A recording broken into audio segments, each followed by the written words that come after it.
Hi there, I'm Todd Reid. I'm the lead driver for Team EVSR here at Thunderhill 25-hour endurance race. So how's the race been going so far? We've got a little less than 2 hours left.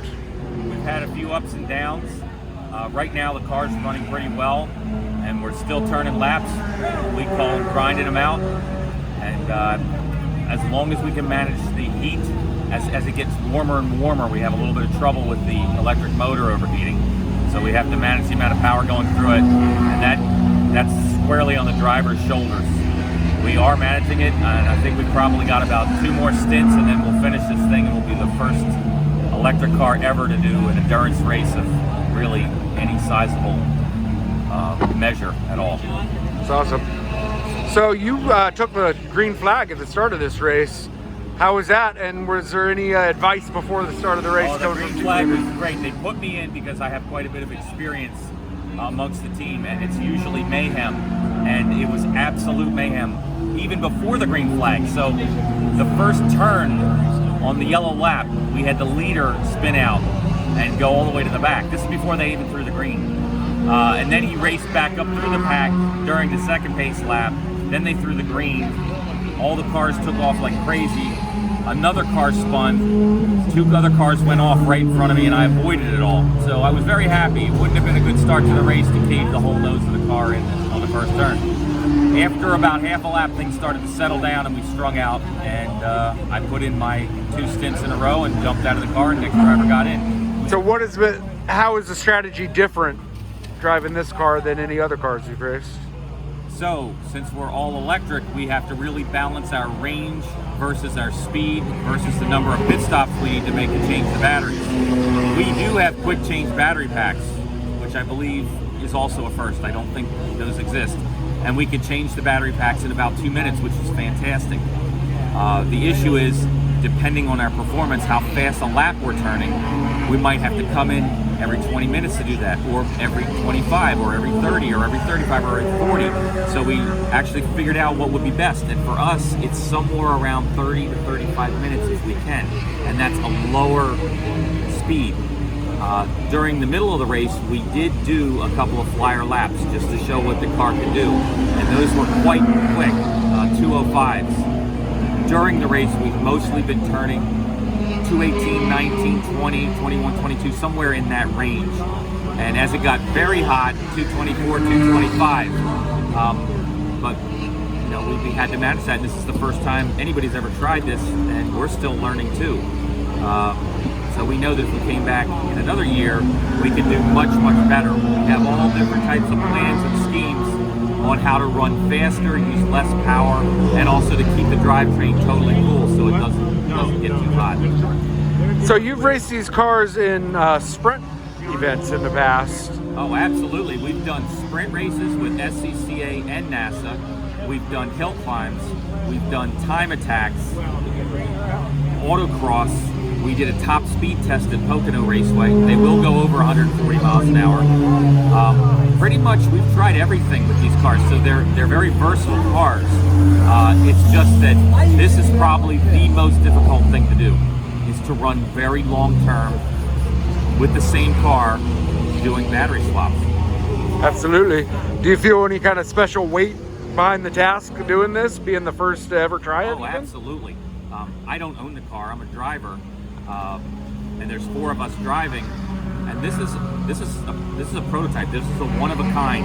And when you're in a race like this, there's a good chance the car could be damaged or wrecked, or something bad could happen to it. So I feel a lot of weight to keep the car in one piece, and we're so close to the end right now. Right now the race is going on, and we've got about an hour and a half left until the checkered flag. And of course, everyone wants to make it to the checker.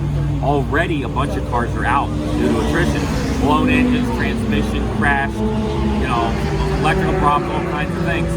So there's a lot of stress on a driver and the owner, and those types of people who are involved in the team, plus the entire crew. So we have a crew of 20 people, and without them, we can't do the battery changes. It's like choreography, motion over here in order to do a 2-minute battery change. The whole car has to come apart. The body comes off. The battery packs have to come off. The car has to be jacked up in the air and dropped twice.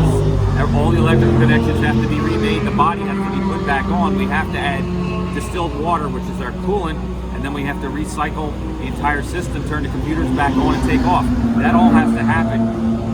Hopefully in 2 minutes. We've been doing some under 2-minute stops. I know they did one that was 1:45 and maybe even a little bit faster, which is way better than we thought. We were really thinking somewhere around 2.5 minutes probably. So we're real happy with the pit stops. And we've done a bunch of pit stops. I'm not sure exactly how many. Probably approaching 30 now at this point would be my guess. We had a big fog delay, so because of that, none of the cars were allowed to run when it was being fogged out.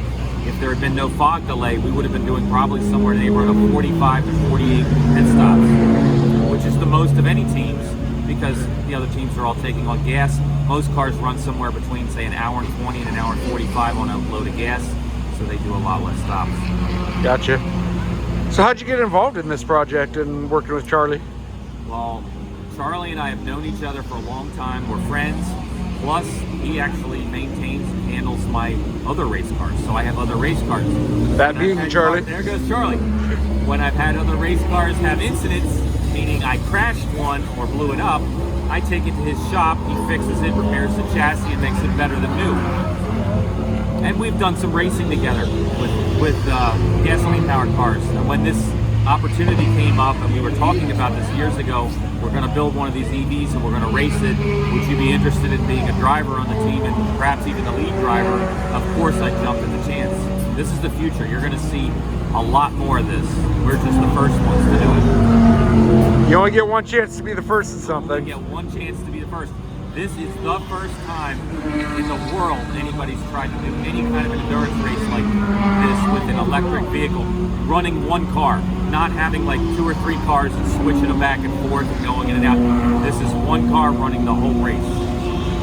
You already made history when you took the green flag yesterday. What's it going to feel like to see that car across the checkered flag in an hour and a half? It is going to be a fantastic feeling. This effort has been going on years, really, if you think about it, because we had to perfect the car to be able to do the sprint racing, which is what we've been doing for years and years. And the idea of it being, can we do an enduro with this thing, probably came up about a year ago, or maybe even a little bit longer than that. And then Charlie had to do tons and tons of modifications to the car, invent the quick change battery pack, invent the procedure for being able to change it safely in pit road, and have all the charging going on. So we're charging like 9 different battery pack pairs at once. And that's a whole operation unto itself. We've got about 4 guys, that's all they're doing. The entire 25-hour is charging these batteries to keep them up. Excellent. Well, things are looking pretty good at this point in the day. Thank you. So we're just gonna keep our fingers crossed and keep on waiting that clock out. But, you know, go EV. You guys could have pulled the thing in the garage for half the race and brought it back out for the finish and said you finished. Oh, but no, that's this not keeps what we trucking. wanted to do. We wanted to show we can compete with the other gas cars. And right now, I think we might be 28th right now out of 36 cars. Maybe even more. There are some cars that are actually back there, broken down, being worked on, and we're grinding laps. We've been going around the whole time. So every single minute they're over there, and we're over here turning laps, they're going down. And it's exactly an hour and a half left. That's a lot of racing time, so we'll see where we can get to. Fantastic. Thanks so much, Jeff. Fantastic, thanks. It's been a pleasure.